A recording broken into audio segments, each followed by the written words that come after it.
What's up, y'all? We back with another banger. I told you we were going to be going over terminologies and things that you should know as a rookie trader. So I'm delivering my promise just like I said that I was going to do. If you guys haven't watched the other videos in this series, make sure you go ahead and just click right there and it'll go ahead and pop up. We will be on the charts today just to go over the terms that you need. And I actually think I have a presentation that I can show you guys. If you want to stay updated on this series, make sure you like and subscribe. This is the Trading for Rookie series, and if you're a beginner looking to become a rookie and transition your way into becoming a pro in this market, it's the perfect place for you. We'll go ahead and hop right into the presentation. So now we're on the presentation. This is actually the presentation that I do use for my currency collector. So you will see that in the bottom left-hand corner, and you will also see that this is recently updated for the new trainings that are on currency collectors. This is the terms to know section, right? Because you have to understand a little bit of the terminology to move you forward. If you were paying attention in the last Trading for Rookies video where I was going over how to use TradeLocker and basically a demo on TradeLocker, I did shout out some things that I didn't really go into very much detail for, and that was because I was dropping this video. Now this is going to go over the basis of some of the things that you should know, but then we'll also transition to the charts and go over just a little bit more, and maybe we'll even hop on the internet and go over some more terms, just so then you can be fully equipped when you are hopping into the markets. We have three things on our screen right now. We have stop loss, we have take profit, and pending orders. All of these are automated actions, meaning that they are something that can be done automatically. Like it's an automation. First, we have stop loss, which most of us say SL. You know, it's like a abbreviation. If you hear SL, TP, those mean stop loss, take profit. So your stop loss prevents you from losing any more than a desired amount which you have set. So if you say you don't want to lose more than $25 on a specific trade, you won't lose more than $25 on that specific trade, aside from the broker fees. So it may be like $27 potentially, depending on your lot size. But generally, it's going to be around that area, especially if there's no news, which doesn't cause slippage. We'll go into slippage in a little bit. On the other hand, we have something known as a take profit, which closes out your order at a desired amount in profit, which you have set. In other words, if you want to get out at $100 in profit, it's going to take you out the moment that it ticks $100. It may even add an extra couple of dollars on top of that. But normally, it's going to be in that general range. Lastly, we have pending orders. Pending orders are an order which can be set at a specific location to enter into your trade while you aren't there. Meaning, if you have a desired area that you think the market's going to reach, and you think it's going to buy through there, sell through there, whatever it may be, it can activate without you actually being there. And there's different types of orders. One is known as a buy limit, one is known as a sell limit, one is known as a buy stop, the other is a sell stop. And to basically sum those up in the easiest way that I possibly can, a buy limit, well, a buy or sell limit means that it has to go in the opposite direction first, reach that area, and then turn around. That's what you do for a limit order. So you can kind of vice versa. You can kind of paint that in your mind, what that would be like. And then for a stop order, what it has to do is it's going in the direction that you're looking to get in. So it's literally just that simple. Limits are the opposite direction. Stops are in the same direction. We did say something earlier known as slippage. Slippage is when there's a different price that is being thrown up very fast. I may be able to grab some charting examples. I don't know yet. You guys will know. I don't know yet because it's depending on the editing process. But essentially what slippage is when it happens really quick. This normally only happens during news events. It could be high impact news, or there could just be something that happened in the world, such as any type of wars, any type of government contracts that went out, any rate policy changes, something of that nature. It has to be something major where there's just a lot of volume in the market. The volume is so great to the point to where the broker isn't able to get you out at that desired area which you wanted to get out at. So let's say you had your stop loss set at $25, right? I forgot to add that slippage can also work for you for take profits. It doesn't always have to be against you. But it was so volatile, the market was just everywhere, that what ended up happening was you got out at $35.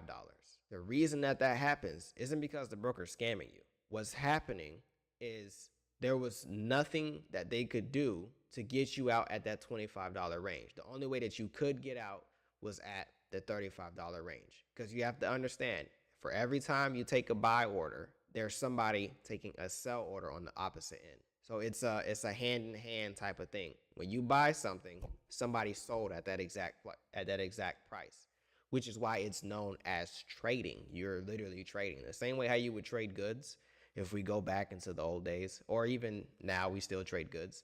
Like, let's say I have corn, you have green beans. We want to exchange. I give you corn, you give me green beans. That's what happens. It's the same thing, right? And the only way that they could get you out was at that price. That only happens during high impact news events. Now, if it's happening to you on your broker for absolutely no reason, there's no news that you can find surrounding that specific pair, that asset class that you are trading, then I would recommend that you change brokers. And we'll get into the different types of brokers as well, because there are different classifications of brokers that can help you decide which broker that you want to use. And I'll give you my general recommendation on which broker is the best to use, because there are some brokers out here that are literally out here scamming, and it happens, and you just have to be diligent on that. And what I mean by scamming is that they don't have the money at all, like, to pay out. But that's not every broker. That's just a very, very small percentage of brokers. I mean, like, a select few. And I don't even think that these brokers are even in commission anymore. They've been rooted out within the past 5 years since I've been trading. And that is what slippage is. All right, you guys, right now we are on TradingView. If you guys don't know what TradingView is, all it is a notebook that we use to basically chart our trades without having to do them on our trading platform. It's basically where we get our general idea on what's happening in the market. Think of it as a brainstorming whiteboard that you would use if you're using it for a project or something like that. That's essentially what TradingView is. Now, we're going to go over additional terms that have real world examples. Those are real world examples as well, but you don't necessarily need them if you're actively on the charts all the time. Like, let's say you're just somebody who's a stay-at-home mom, stay-at-home dad, and what you do is you have free time. You're able to be on the charts for in excess of 8 hours and watching the markets at all times. You don't need to use those orders. Here, we're going to be going over longs and shorts. So if you are familiar with the stock market, we know about calls and puts. It's essentially the exact same thing. Longs are buys, shorts are sells. And you will see this on TradingView in the tools section. You'll see it right here. It says forecasting and measurement tools. You have the long position, and then you also have the short position. Now, there are some other ones on here that you really don't have to use. This is if you're getting into advanced chart work, which even me, my chart work is advanced, but I don't have to use any of those things. Have I used them before? Some of them, and a lot of them I have not used. Like, for example, the anchored VWAP. Don't know what the fuck that is, but that is something that has to do with volume, which I don't trade volume. Don't really care about it. You know, if you want to use the forecast, you can use the forecast. I don't really see the benefits of using it, because remember, we're going off of previous data. We're not going off of something that is in the future. You don't know what's going to happen in the future. And then bars pattern, same thing. It's just like extra projection tools that really, in my opinion, don't help. But if it floats your boat, you know, I ain't gonna try to make it sink or nothing like that. So, you know, that's really that on that. And for a lot of people who are questioning about pips, like I said, it's like the inches in the market. I believe it's either price and percentage or points and percentage. Either way, doesn't matter. It stands for pip. And really, it's just a unit of measurement that we use to calculate how much money that we have specifically made. For instance, on this current trade that we have pulled up here, we have a stop loss of about 60 pips, and our take profit is whatever 12 times 60 is. I'm not going to do the math on that, but essentially in profit, we went up to a height of 439 pips, meaning that if I were to risk $1 per pip, I'd be making $439 on that particular movement. And that is how pips play a factor into what we do. Anything besides that, it really doesn't matter. We're not really having a pissing contest. The main objective of trading is to make money. So if you can measure on average how many pips you can catch, then you can kind of project your future and say, okay, if I can catch 500 pips a month using a dollar lot size, I can make X amount of, I can make $500 a month, right? 500 times 12, we're looking at like 6K off trading in a year. And that can begin to multiply. So it's just all about measurements and projections. As long as you know where you want to get out, it doesn't really matter. And then we have something known as risk to reward ratio, which will always come up on your long and short position every time you pull it up. You'll see something, it'll either be a positive number or a negative number, because this number can be negative as well, depending on if your stop loss is greater than your take profit. And this one can be insanely positive if your take profit is larger than your stop loss, which is traditionally the way that you want to trade. And we did go over spread. I don't know if I'm missing anything, but this is really all that you have to know when it comes to beginning in trading. There are different currency pairs that you can learn the name of. Like, for instance, GBP is the Great British Pound, JPY is the Japanese yen. But as you can see on the screen here, they always come up every time that you click on whatever asset class that it is. Or in TradingView, is really not much you have to think about. What you want to do when it comes to trading is keep it as simple as possible. You don't want to devise a very complicated and complex strategy, because remember, this is something that you want to be able to understand.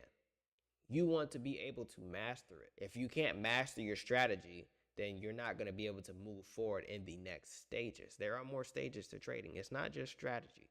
Remember, if you don't know, trading is about 85% to 90% psychological, and some may argue even 95% psychological, and the rest is strategy, which means there's a very small, minuscule percentage that is focused on your strategy, meaning that I could have a specific strategy, you could have a specific strategy. It doesn't matter. You can still win. It has to do with your psychology, meaning the way how you handle things in the market, the way that your mind ends up going when you're either in a losing streak or in a winning streak. Because if you haven't seen already on Instagram or on YouTube, there are these, you can call them memes, where there's a moment where the guy's with the lion, you feed the lion until he gets really big, and then eventually the lion eats you because you got a little cocky with it. That's what happens in the market. You could win 9+ trades, but then if you get too cocky, like you just forget everything that you learned, essentially, you just be like, whatever, I'm entry king, I've been making money like this, I can't lose. You end up over risking, and you end up losing everything that you earned over those past 9 trades. And that's why psychology is the helm of what will make you successful or not in trading. It has nothing to do with your strategy. But of course, you want to devise a very simplistic strategy. And I'm not going to sit here and say that if you just focus on psychology and don't have a strategy that you will be successful. That's not necessarily true, because you have to know what you're doing. You have to have a set of parameters that you follow every time to indicate when you're going to get into the market. Like that's a part of it too. It's still a good chunk of it. But you do have to understand it's all about your psychology. So really, that's all that will be in this video today. I don't really think that you guys need to know anything more when we're talking about being a rookie. Of course, without me overstepping my boundaries and teaching you things that I do teach in my course. But this was just as much free game as I can give you guys without making it a full-blown teaching session. And depending on this trade setup, if it does end up being a banger, what I'm going to do is make a trading breakdown video on this, because I haven't done a trading breakdown video in a very, very long time. And I think it's about time that I get back into my trading breakdowns, because they're really fun for me. I love hopping on the charts and just going over my past work and learning from my mistakes and from my successes, because it's always a part of trading. You can learn from both of them all the time. And you just want to have that mentality of just being a winner. And I know that I can teach you that through just you interacting with me through my videos. So I'll make sure to upload my trading breakdowns. And stay tuned for the next video in the Trading for Rookie series. I will also have a Mama House to Mansion series update coming soon. I kind of have a roadmap already planned out, so I may make a video on that and just kind of share the roadmap before we get into the actual roadmap, because it is going to be a very long series and the videos in that series are going to be spaced out. And like I said before, I do appreciate everybody for the support that you guys have been giving me on that series. I've been getting emails, I've been getting comments, I've been getting people hopping into the stream asking questions, and I appreciate all the support. Absolutely. I just restarted my YouTube channel and we're getting more into the trading section. I haven't made trading videos in a very long time and I didn't think anybody would be interested, and that's why I didn't make any. I just started making gaming videos. But to see that you guys are so interested in my trading videos and just my insight in the markets and just, my overall time that I have spent in the trading space, I'm going to make sure that I give you guys my all when it comes to what I have to offer on YouTube. We also will be enacting a new series that I have been working on behind the scenes, which has really been taking a lot of my time, hence the upload schedule that we kind of have right now. I decided to do 2 uploads last week so I could take this week to focus on my next series, which I'm going to go ahead and give you guys a little sneak peek into. It is the Rags to Riches series, which is going to be my small account series. If you guys have any type of small account suggestions, go ahead, drop them in the comments or join the Discord and type them in the channels in the collector section, and I'll make sure to attempt an account challenge using that exact balance.